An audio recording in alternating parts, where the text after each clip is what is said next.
Ada chat sebentar.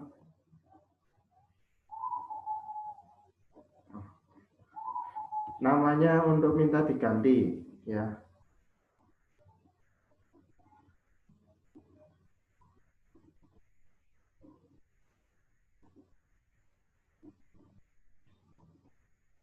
Mungkin tadi ada atas nama asing soalnya tadi, makanya saya remove. Jadi maka dari itu supaya ya paling tidak ada yang mengganggu. Hmm.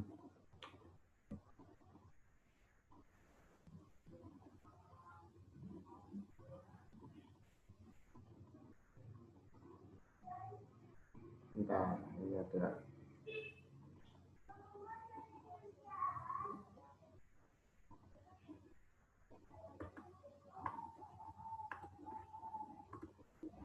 Oke.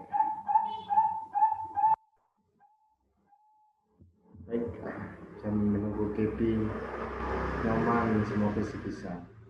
Harusnya bisa, harusnya.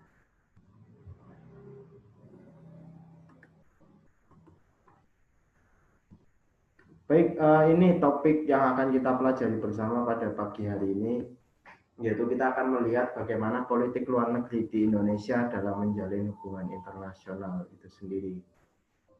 Ini sebagai materi awal penjelasan.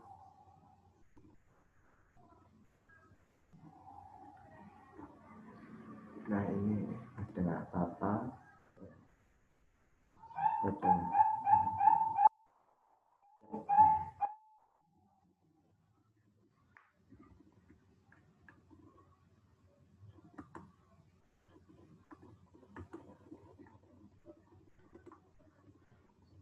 Harapannya nantinya ketika kalian sudah mempelajari materi hari ini, bentar.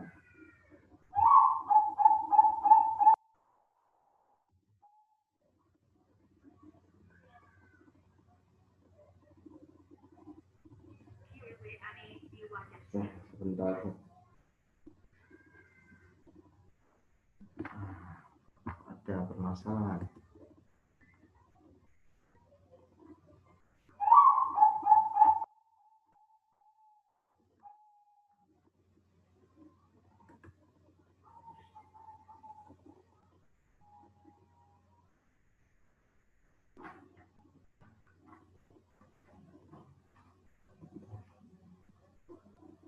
Bentar ya. Ini ada kendala untuk GB Nyoman.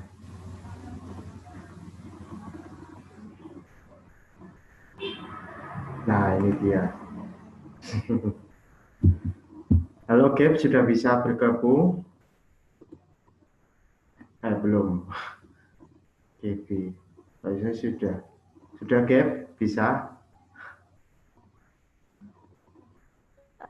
Oke. Okay.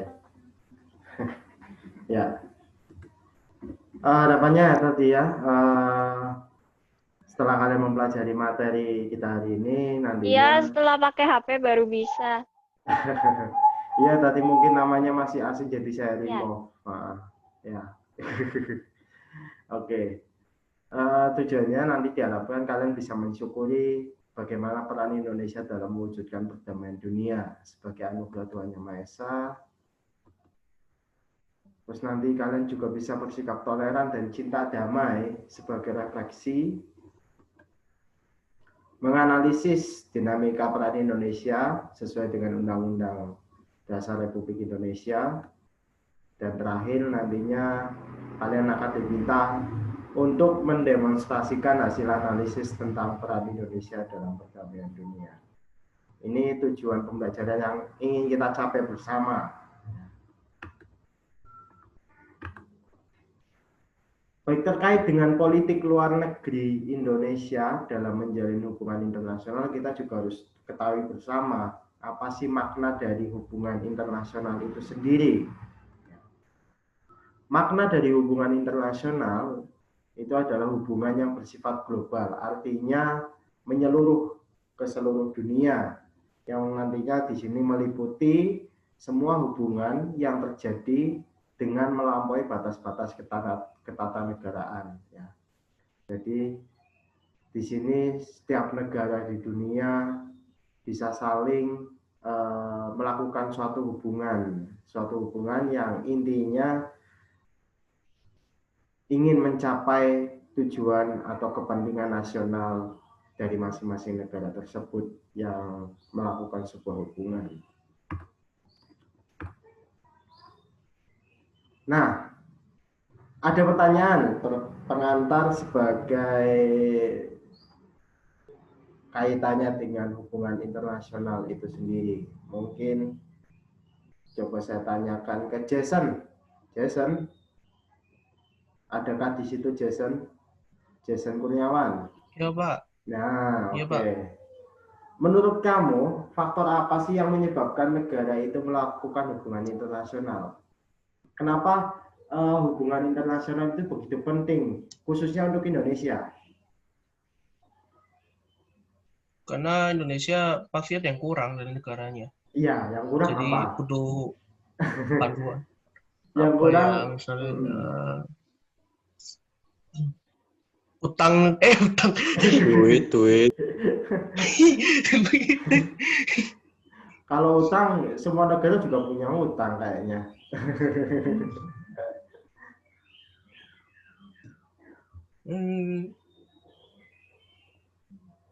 Kayak apa ya?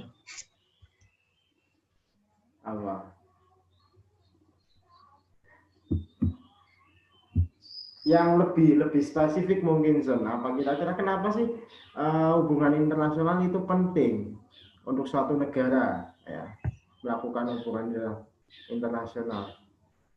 Walaupun ya ada satu atau dua negara yang memang sama sekali tidak melakukan hubungan, tetapi kan kita tidak tahu fakta di lapangan apakah memang benar begitu adanya. Tetapi ya hampir semua negara itu pasti melakukan hubungan internasional. Mungkin dibantu Yuda, iya San. Iya. Apa Yud? Ekspor impor iya nggak, Pak? Ekspor impor. Oke, biar langsung saja. Sebenarnya ada dua faktor yang menyebabkan kenapa sih sebuah negara itu melakukan hubungan internasional. Yang pertama pasti ada faktor dari dalam, yaitu dari faktor internal itu sendiri sebuah negara. Di sini adanya kekhawatiran kelangsungan hidup negara. Artinya ketika ada kekhawatiran itu bisa berupa terjadi kudeta atau intervensi. Ya, di sini pasti negara akan meminta bantuan kepada negara lain supaya bisa membantu jika memang hal ini terjadi. Ya, jika memang hal ini terjadi, beberapa negara bisa membantu kaitannya untuk menyelesaikan masalah yang ada di dalam. Ini yang faktor internal. Kemudian untuk faktor eksternal, ya itu tadi negara. Kenapa, Fon? Ada suara burung, Pak. Iya. Suara Pak Koko nggak kedengeran. Kalah sama suara burungnya. Sekarang udah jelas nggak kira-kira, Fon? Ya ini saya di rumah soalnya. Ya kalau pagi resikonya memang ya ngepasi lagi pada bunyi semua ini. Kira-kira kalau yang lain gimana? Suaranya cukup jelaskah atau tidak? Cukup jelas lah. Nah, Pak. Cukup jelas sih. Cukup jelas ya, oke. Oke, iya harapannya ini jam segini apalagi hujan udah bunyi semua ini. Oke, yang kedua itu faktor eksternal, yaitu faktor dari luar. Di sini negara tidak dapat berdiri sendiri, walaupun kalian pasti tahu kan ada satu dua negara yang ya mengurung diri dari dunia luar. Salah satu yang sering dibahas kita bersama, ya yang kalian tanyakan ya, khususnya untuk Yuda DKK, Yuda DKK. Ya, itu negara favoritnya Korea Utara. Tetapi hampir semua negara itu ya melakukan hubungan internasional karena dua faktor ini, dari segi internal dan dari segi eksternal.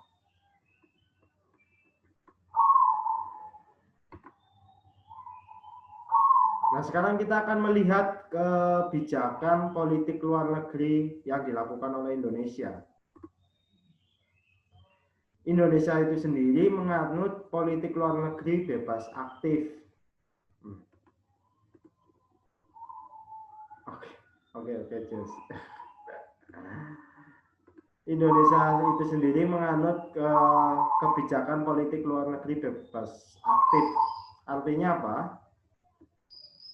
Bebas itu sendiri tidak terikat kepada suatu blok negara adikuasa tertentu. Jadi Indonesia tidak terikat kepada blok barat yang direpresentasikan oleh Amerika dan teman-temannya, juga tidak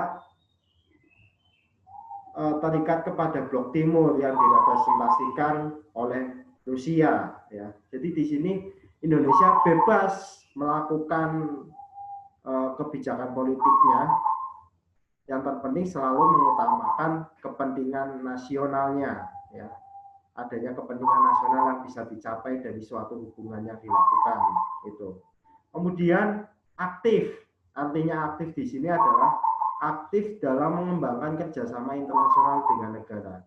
Ya, salah satu tujuannya tetap selalu mengutamakan kepentingan nasional. Jadi jika Indonesia melakukan hubungan internasional dengan beberapa negara, pastinya Indonesia melihat di situ ada peluang yang bisa membantu untuk mencapai kepentingan nasional yang diinginkan. Itu dia. Maka dari itu Indonesia menganut politik luar negeri bebas aktif.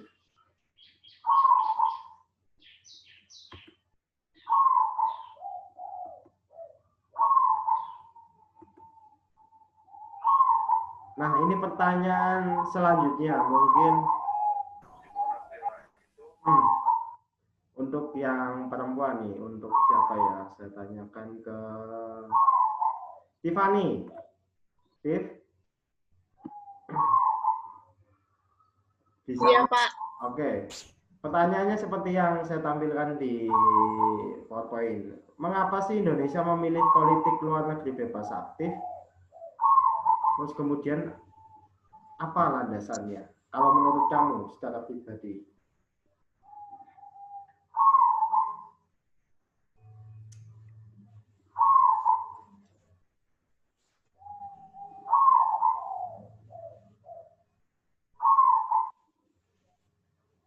Halo, Tip. Kira-kira kenapa? Kenapa Indonesia memilih politik luar negeri bebas aktif? Mungkin karena dulu pernah dijajah bangsa Eropa, jadi nggak mau berpihak mana-mana gitu. Pernah dijajah bangsa. Oke. Terima kasih. Ada yang lain mungkin? Siapa ya? Weni. Punya jawaban lain kah, Wen? Atau sama dengan Tiffany? Nggak ada, Pak. Nggak ada. Idem.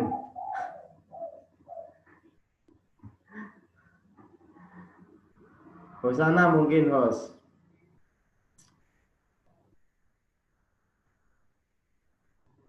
Sama, Pak.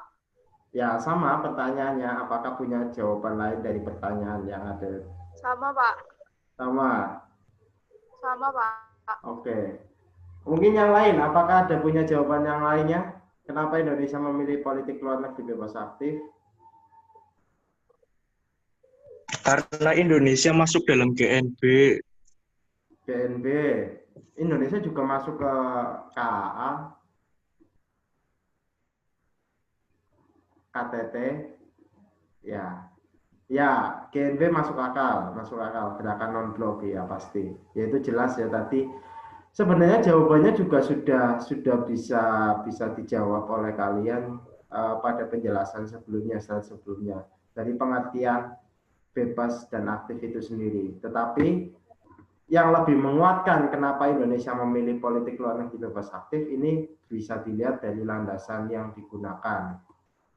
Nah, landasan yang digunakan oleh Indonesia dalam melakukan politik luar negeri itu selalu berlandaskan Pancasila. Ya, itu selalu berlandaskan Pancasila. Di sini pedoman Indonesia dalam memperjuangkan kepentingan nasionalnya dalam hubungan internasional. Jadi Pancasila itu selalu sebagai pedoman oleh Indonesia. Kemudian pastinya ada mungkin itu yang mic-nya masih nyala bisa dimatikan terlebih dahulu supaya tidak. Nah, kayaknya tadi oke, terima kasih. Selanjutnya ada Undang-Undang Dasar 45 ya. Tadi sudah saya jelaskan bahwa Indonesia dalam melakukan suatu hubungan internasional dengan negara lain itu selalu yang diutamakan adalah kepentingan nasionalnya. Dan itu sudah secara umum tercantum di dalam Undang-Undang Dasar 45. Kepentingan nasional itu yang berupa tujuan nasional yang ingin dicapai. Ya, melindungi segenap rakyat dan bangsa Indonesia, terus intinya memajukan kesejahteraan umum, menciptakan kecerdasan bangsa, dan pastinya ikut serta melaksanakan ketertiban dunia. Itu tujuan nasional yang ingin dicapai oleh bangsa Indonesia. Jadi Pancasila dan Undang-Undang Dasar 45 ini merupakan landasan yang digunakan oleh bangsa Indonesia dalam melakukan politik luar negeri. Itu dia.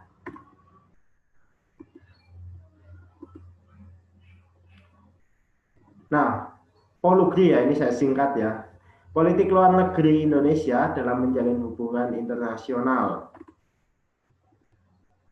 Pola hubungan internasional yang dilakukan oleh Indonesia adalah kerjasama bilateral. Artinya di sini ada kerjasama dua negara, Indonesia dengan Jepang, Indonesia, Australia, contohnya seperti itu. Terus kemudian ada kerjasama regional. Kalau kerjasama regional di sini adalah adanya kerjasama dua atau lebih negara di suatu kawasan. Yang dimaksud kawasan bisa seperti kawasan Uni Eropa, kawasan Asia Pasifik. Jadi tidak semua negara bergabung di dalamnya dalam sebuah kerjasama. Dan terakhir adalah kerjasama multilateral, banyak negara. Jadi ini pola hubungan internasional yang dilakukan oleh Indonesia. Nanti akan kita lihat bersama bagaimana sih hubungan yang dilakukan oleh Indonesia, baik secara bilateral, regional, dan multilateral.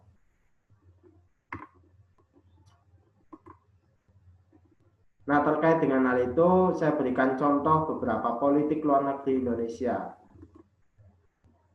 Yang pertama, Indonesia itu berperan aktif dan konstruktif, terutama dalam isu konflik internasional. Di sini dalam kasus konflik Iran dan Arab Saudi pada 2016. Kemudian sempat Indonesia juga ikut berperan dalam konflik di Myanmar terkait isu Rohingya. Rohingya ini sendiri merupakan ya minoritas ya, kelompok minoritas yang berada di negara Myanmar yang sempat keberadaannya tersisihkan ya, adanya diskriminasi, dan beberapa kelompok Rohingya ini sempat ditampung di Indonesia. Jika kalian sempat pernah mendengar beritanya, ya ini Indonesia berperan dalam hal itu, kemanusiaan ya. Kemudian memfasilitasi perdamaian di Afghanistan melalui forum trilateral, artinya Indonesia, Afghanistan, Pakistan, yaitu pada tahun 2018. Ini hanya 1 sampai 3 contoh politik luar negeri Indonesia yang dilakukan. Sebenarnya masih banyak lagi. Ya, kerjasamanya tidak hanya antara negara-negara ini saja, masih banyak lagi. Dan ini hanya beberapa contoh politik luar negeri di Indonesia yang saya tampilkan. Oke, sampai di sini apakah ada yang tidak ditanyakan? Silakan.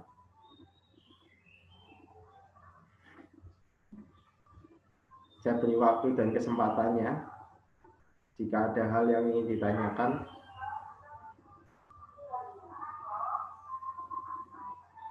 Tidak ada, cukup jelas penjelasannya, atau putus-putus tidak di tampilan kalian suara saya, baik suara maupun Jelas, Kak. Jelas, Pak. sebentar ada iklan ya.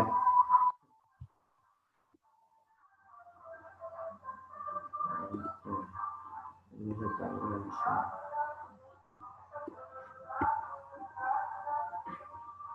Baik, kalau begitu saya lanjutkan saja untuk terkait dengan slide yang berikutnya.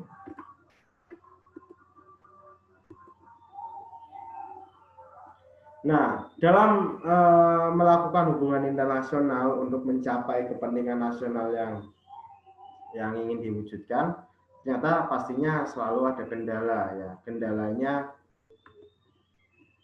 di sini adalah Indonesia masih belum cukup mampu mengoptimalkan diplomasi Indonesia untuk memenuhi agenda domestik, yaitu masih adanya defisit neraca perdagangan dan realisasi investasi asing yang masih jauh dari harapan ya. Diharapkan apalagi sekarang ditambah adanya pandemi makin menjadi ya defisit itu. Tetapi ya itu juga dialami oleh semua negara di dunia ya. Dengan adanya pandemi ini semuanya hampir semua negara ya merasakan kerugian yang sangat besar. Bahkan negara seperti Amerika Serikat pun yang masuk ke dalam negara maju pun bisa merasakan betapa masifnya dari masalah pandemi itu sendiri. Ini kendala Indonesia.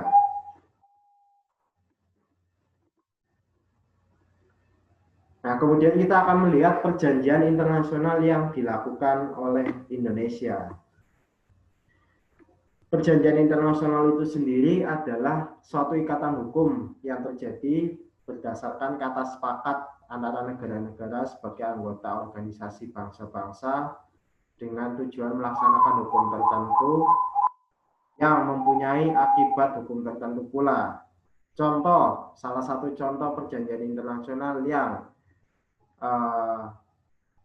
digunakan oleh Indonesia adalah Konvensi Hukum Laut ya.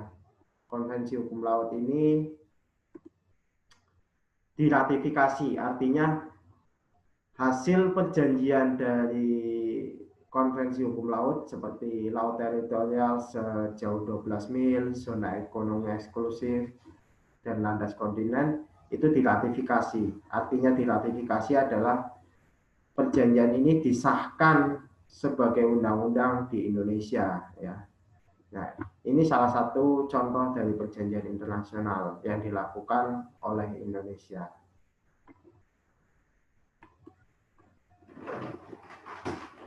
Nah, kemudian kita akan melihat kedudukan perwakilan diplomatik Indonesia ya. Pastinya dalam melakukan sebuah hubungan internasional itu dibutuhkan perwakilan diplomatik.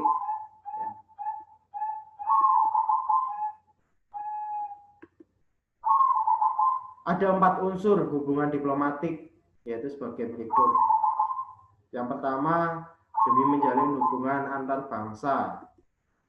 Yang kedua, adanya pertukaran misi diplomatik. Yang ketiga, status pejabat diplomatik. Dan terakhir adalah kekebalan hukum atau hak ekstrateritorial yang diberikan kepada perwakilan diplomatik itu sendiri. Nah, terkait dengan kedudukan perwakilan diplomatik, nanti saya ajak kalian untuk melihat sebuah video supaya lebih memahami apa sih itu perwakilan diplomatik, terus bagaimana peran mereka dalam menjalin hubungan internasional itu sendiri. Sampai di sini adakah pertanyaan sebelum saya jeda terlebih dahulu?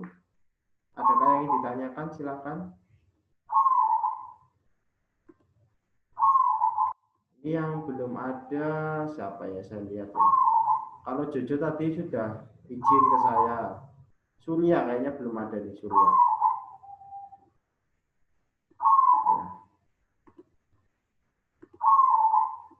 Oke, ada pertanyaan sebelum saya jeda? Tidak, Pak. Cukup jelas? Maaf ya jika ada background suara lain. Background suara lain. Ya. Oh, di sini ada Pak. Gimana, Pon? Pelan-pelan, Pon. Pelan-pelan. Gimana? Abis ini ada lagi. Ada dong. Ada jeda dulu. Ini kan kebetulan kan saya pakai yang gratisan. Tahu sendiri kan kalau gratisan ada batasannya. Nah, supaya nanti bisa selesai materinya, ya nanti ada lanjutan lagi. Kan waktunya kan dijadwalkan sampai jam 9.30. Ya. Gitu. Nanti linknya di mana, Pak? Gimana? Satu-satu. Nanti linknya di mana, Pak? Gimana, Gap? Pelan. Apa? Linknya nanti ganti, Pak. Oh, linknya enggak sama. Nanti linknya tetap sama yang kalian akses. Jadi hanya jeda sebentar supaya bisa lanjut lagi gitu. Oke. Berarti 3 kali itu dong, Pak. 3 kali. Enggak, cuma 2 kali aja. Kenapa harus 3 kali? Cukup kok. Pak, jam berapa Pak itunya Pak? Apanya, Fon? Ini lagi Zoom. Zoom, kenapa? Jam berapa? Oh, jam berapa? Sekarang kan sudah jam 8.35. Mau mulai lagi, nanti kita jeda sebentar, 8 sampai 8.50, join lagi ya. Oke, Pak. Coba.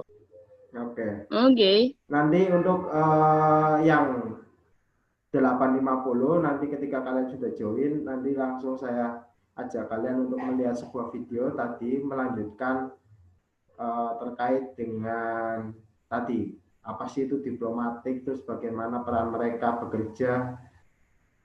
Ya paling hanya itu. Nanti kalau itu sudah selesai, kalau masih ada sempat ada waktu, saya jelaskan juga terkait dengan tugasnya, nanti juga sudah saya siapkan.